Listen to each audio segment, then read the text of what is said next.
were scammed by a young woman named Lisa who promised them that they could adopt the twins that she was carrying. They sent her money. They even went to visit, did you not? Yes, we went to visit her because the twins were about ready to be born. So she was in her ninth month. Mm-hmm. I should also let you know that Lisa is joining us via satellite. One of the reasons is that Rhonda and Larry said it would just be too painful for them to sit next to a woman who they say really set about destroying their lives. That's right. And we're going to hear from Lisa in a little while. But first, let's start with you. Tell us first how you got involved with her in the first place. Had you been trying to have children? Yes, we'd went through years of infertility, and we decided we wanted to adopt. We basically went to the adoption agencies, and we got hooked up with one in Indianapolis where we live, and they're very reliable. But it was taking a long, long time. You know, it'd been like 2 years and like no leads. 2 years, no leads. So what did you do? We had like a private attorney in case anything privately came up with a baby, and they informed us about a place in Southern California that like advertises with 800 numbers for girls. If they're pregnant, they call this number, and you know, you can get hooked up with somebody that way. We assumed a lot of things when we sent them $4,800, but right away we got some leads on some babies. And now, if you haven't had a lead in 2 years with the city or the state, and suddenly you have a lead, okay, you're not worried about the 4,800. Right. So what happened? We got some leads that, you know, that they didn't really pan out, and then they called us one night real late and said, there's a gal in North Carolina, she's pregnant with twins, a boy and a girl. This was late December, it was right after Christmas, they're due February 2nd. And her and her husband are married, they have 3 other children, but they can't afford, and they just want to give these little babies up for adoption. And she sounds really sweet, real southern little sweet voice. And I called her that night and talked to her and told her our sad story and about losing our son Nathan. And another couple from Pittsburgh also called her. Well, she chose us because of our sad story. So what happened when you went down to meet her?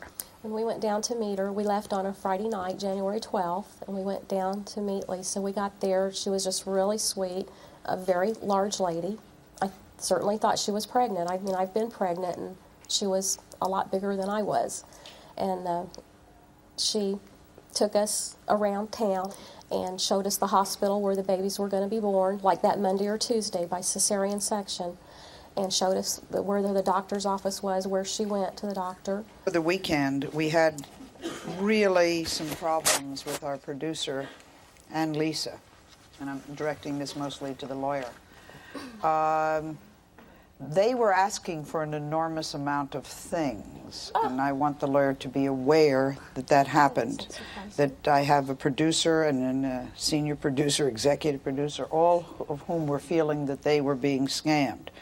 These are people who I trust, people I've worked with for many, many years. Tell them how much you paid me. We don't pay. Right. That's the point. People come on this show and don't get paid. You are free to go to shows where they pay for guests. That's right. This is not one of them, sir.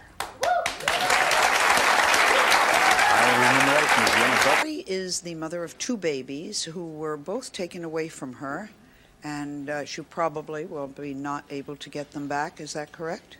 Never. Never? One reason is because Terry was convicted of trying to sell her own children. Terry, how did you get into this mess? I was in jail for legal matters with my husband. This lady that I looked up to as a role model had spoke with me over the phone, and she was in jail, or I was in jail. She was not. No. Yes. I was in jail at the time over legal matters. The foster parents, which is adoptive parents now, who has my children, had spoke to this lady and told her that she would help me and my husband over my legal matters if we would give them our children. They would help you with legal matters if you give them the children. So that was like devising a scheme, right? Yes. Did you go along with the scheme?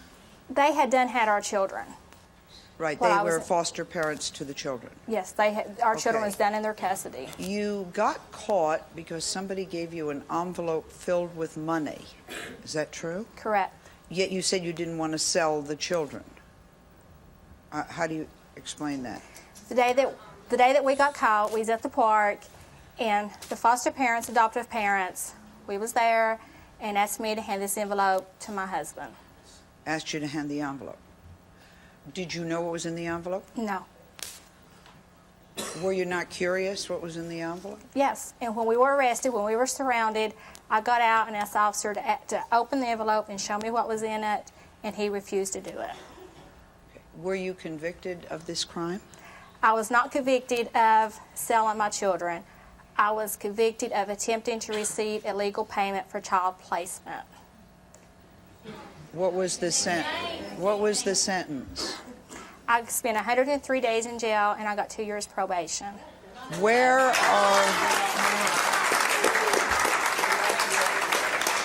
are the children now? With adoptive parents. You told us you would do anything to get them back. Within legal matters of the law, yes, I will. My children were moved from my home for no reason.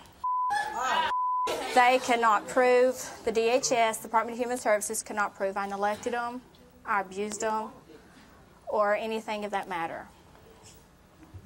You told our producers that even though you were convicted, you never wanted to sell the children, that your husband or ex-husband put you up to that? Yes, he did. Your ex-husband's Aunt Debbie is here as well, and she says that that's not... My husband and I were going through many years of infertility, and we decided to adopt a child internationally. Okay, why internationally? Because we felt that there were too many risks domestically. What kind of risks? Perhaps that the birth mother would change her Decided to mind get- or okay. come forward. So we contacted an agency by the name of Today's Adoption Agency. And we How had, did you find this agency? through a friend of a relative Okay. who was also using the agency. And we contacted one of their representatives, and we went to her home, and she showed us photographs of children, and she showed us a little boy, and she told us that the procedure takes approximately 6 to 8 months to be completed, and 19 months later, I still don't have my son. Tell me what has happened to you. You say you spent your life savings. How much have you spent? Approximately $40,000. Where did the $40,000 go? Well, $22,000 of that went to the agency directly, which I paid them in full before we had actually traveled to the country. And the additional expense was me and my husband making a trip to the country on our own to try and see if we could finalize our own adoption without the agency, because they were not completing it. So when you went to the country, did you see the baby? Yes, I did. I Tell was me- with him for 5 weeks 5 weeks. Where were you with him for 5 weeks? in a hotel. They allowed you to have the baby for Yes. 5 weeks in the hotel. Yes. What were those 5 weeks like?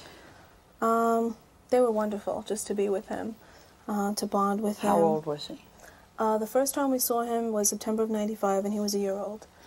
And then I saw him again approximately about 6, 7 months later. Why could you not take him home with you? Basically, I blame the agency for not following up with my case. They did not oversee my case. They did not process the paperwork. Bill, you know that it takes 2 trips. All right, you've made. Wait, we'll get to you, Millie. You've made 2 trips, right? Yes. You've made 2 trips. Yes, I have. Okay, so why is there a necessity of 2 trips? The first time you have to ratify in court and get temporary custody of a child.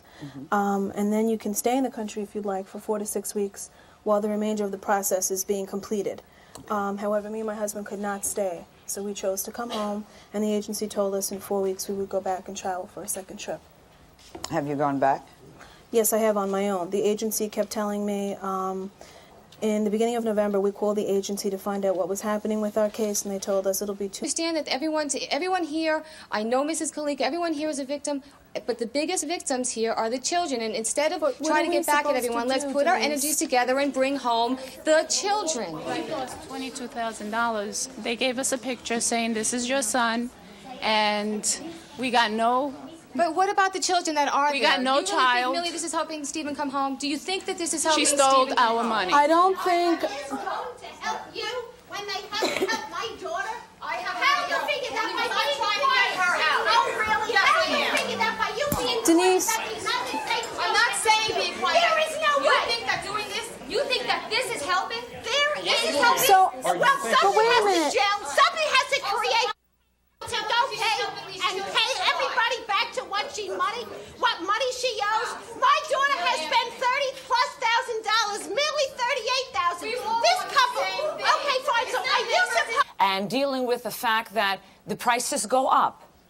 The families don't want to see it as paying for a child like a big ticket item. They're emotional. They want to give a child love. The more that the more children are expected from the agency, the higher the prices go. Right. The offices over wherever get bigger. Also, for people who are watching, is that every different country has different laws expected.